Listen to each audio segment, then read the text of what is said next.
কি করো এখানে? কি আর করবো, রান্নার কিছু নিয়ে নিলাম তাই বসাচ্ছি। তা রান্নার কাজ বাজ এই করে কেন? একটু বাতাসে বসে নিলাম, গরম লাগছে তাই। ও, গরম লাগছে।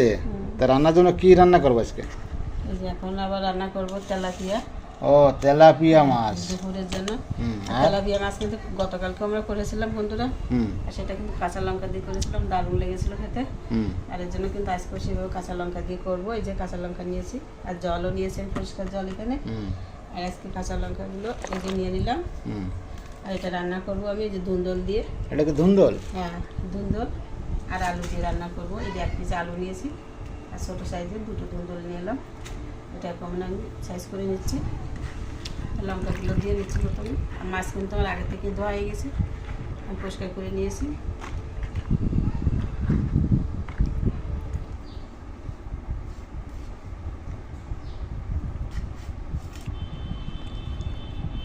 কি ওটা?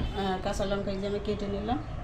এবার আমি তরকারিগুলো একটু এই পরিষ্কার করে নিচ্ছি, আগে খোসাগুলো ফেলে দিচ্ছি। আলুটা নিয়ে নিলাম, আলুটা তো আমি খোসা ছাড়িয়ে নিলাম, এখন কেটে নিচ্ছি।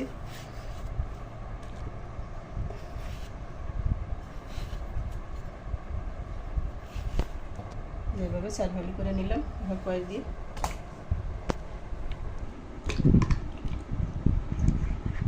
আলুতে যে আমি কেটে এইভাবে পরিষ্কার করে দিয়ে নিলাম। এখন ধুন্দুল দুটো আমি এভাবে খোসা ছাড়িয়ে নেবো, খোসা ছাড়িয়ে নেবো না, ঠিক এভাবেই করে নিচ্ছি। খোসা ফেলে দিই, দাও। এটা ভালো হবে।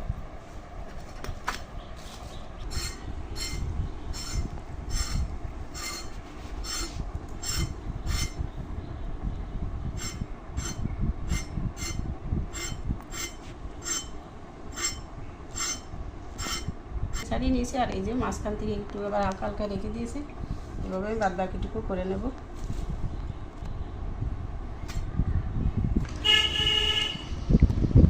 ধুন্দল দুটো তো সুন্দর করে খোসা এইভাবে ছাড়িয়ে নিলাম, ধুয়েও নিলাম। এখন আমি তুলে নিচ্ছি।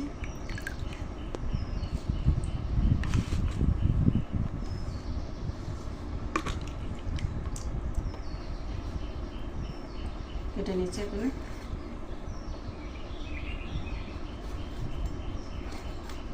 এই যে এইভাবে করে আমি কেটে নিচ্ছি, সবগুলো এভাবে কেটে নেব।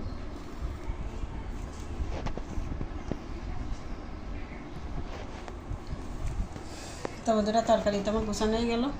তো চলুন এখনও রান্নার কাছে চলে যাই। আজকে হালকা পাতলা রান্না করব, যেহেতু প্রচণ্ড গরম। সাদা সাদা খাবার খাওয়াটাই কিন্তু আমাদের জন্য বেশি ভালো। তাই চলুন আজকে দেরি না করে চলে যাই রান্নার কাছে। গোছানো হয়ে গেল, সব কিছু গুছিয়ে নিয়ে চলে আসলাম রান্নার কাছে। এই যে মাছ আমি এখনও লবণ হলুদ মেখে নেব। দিয়ে দিচ্ছি লবণ, দিচ্ছি হলুদ। তো লবণ হলুদ দিয়ে আমি ভালো করে মাছগুলো মেখে নিচ্ছি। তো মাছের সাথে লবণ হলুদ তো ভালো করে মেখে নেওয়া গেল। আর এদিকে কড়াইতে কিন্তু আমি তেল দিয়েছি, দেখ তেল কিন্তু গরম হয়ে গেছে। এখন মাছগুলো দিয়ে নেবো।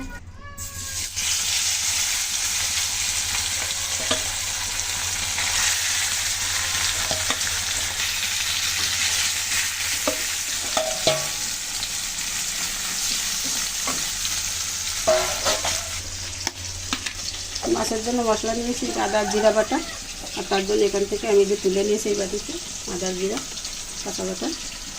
এটা কিন্তু আমি গতকালকে রাতে বেটে ফ্রিজে রেখেছিলাম। মাছগুলো আমাকে উল্টিয়ে নিচ্ছি।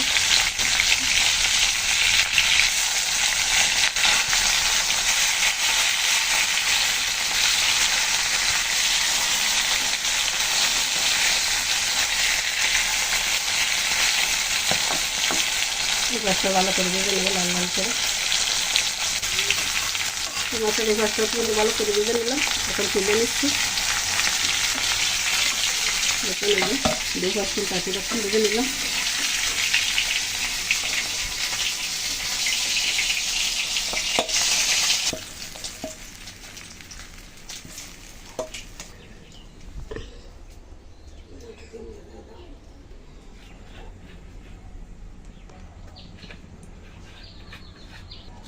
আমি এখন ফোড়নে দিয়ে দিচ্ছি শুকনো লঙ্কা, তেজপাতা,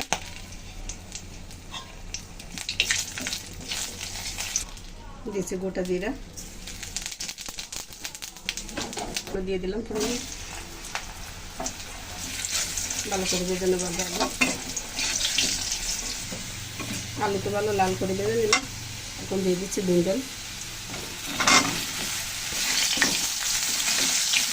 ভালো করে ভেজে নেব।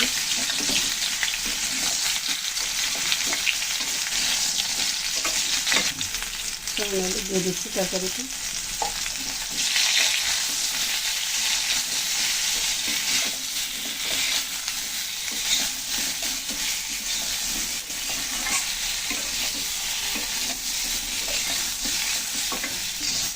তরকারিতে ভালো করে ভেজে নিলাম। এখন দিয়ে দিচ্ছি চেরা কাঁচা লঙ্কা,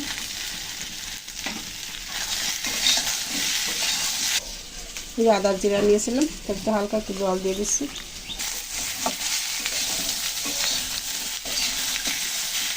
এখন দিয়ে দিচ্ছি আদা জিরা,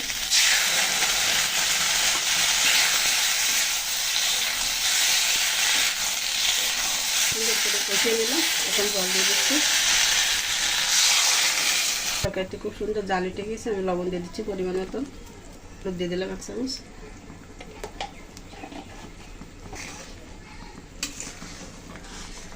ভালো করে মিশিয়ে দিলাম।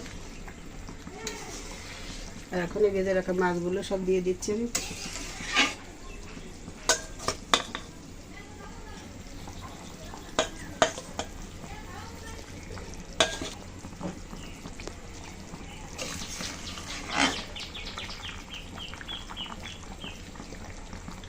দিয়ে দেবো, সুন্দর কালার এসে যাবে তরকারিতে।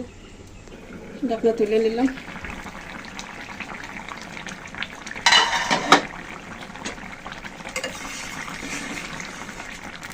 রান্না কিন্তু হয়ে গেল, সব তরকারি কিন্তু খুব সুন্দর সিদ্ধ হয়ে গেছে। দেখুন জল টেনে গেছে। দেখুন আলুগুলো কত সুন্দর সফট হয়ে গেছে।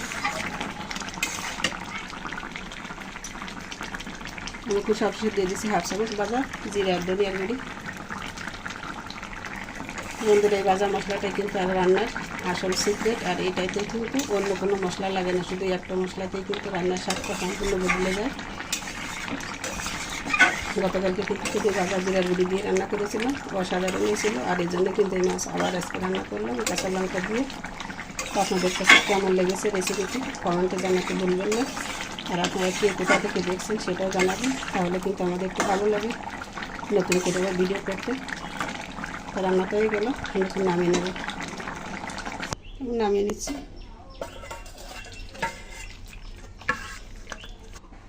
তো বন্ধুরা, এই যে তরকারিতে নামিয়ে নিলাম তেলাপিয়া মাছ ধুন্দুল আর আলু দিয়ে।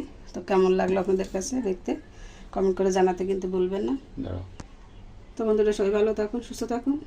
আবার নতুন করে আবার সামনের ভিডিও দেখার জন্য আপনাদের অগ্রিম শুভেচ্ছা জানিয়ে আজকের মতো এখানে রাখছি। তো সবাইকে অসংখ্য ধন্যবাদ ও নমস্কার।